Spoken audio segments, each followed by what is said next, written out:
Bien-aimés dans le Seigneur, que la grâce, la paix et la joie du Christ habitent en vos cœurs et y demeurent à jamais.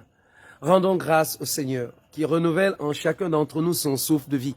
Bénissons-le en ce 20e dimanche du temps ordinaire de l'année liturgique C, parce qu'il nous ouvre à notre méditation dominicale, qui porte le titre de « Brûle d'amour du Christ partout où tu es ». Qu'est-ce que cela veut dire? Brûler l'amour du Christ, c'est porter l'évangile, c'est dénoncer les injustices. C'est d'ailleurs ce que nous dit Jésus dans l'évangile. Il nous dit qu'il n'est pas venu apporter la paix.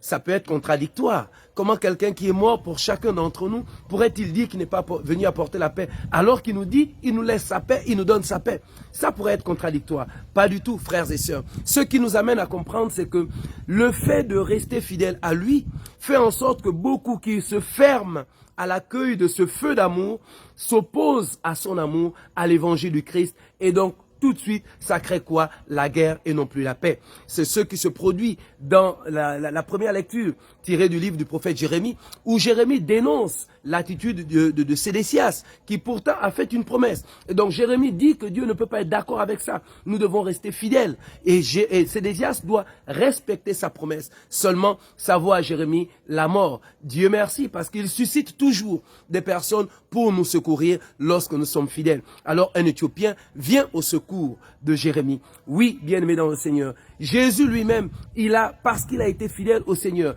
parce qu'il a dénoncé les injustices, parce qu'il est resté droit selon la volonté de Dieu, qu'est-ce qui s'est produit? On l'a conduit jusqu'à la mort. Et toi aussi, comme chrétien, comme chrétienne, sache qu'à chaque fois que tu décideras d'être fidèle au Seigneur, tu auras des épreuves, tu auras des attaques et qui peuvent te conduire jusqu'à la mort. Es-tu prêt à rester fidèle au Seigneur jusqu'à la mort? Oui, tu dois être fidèle au Seigneur jusqu'à la mort. Parce que Saint Paul, s'adressant aux Hébreux et donc à nous aujourd'hui, nous invite à prendre courage.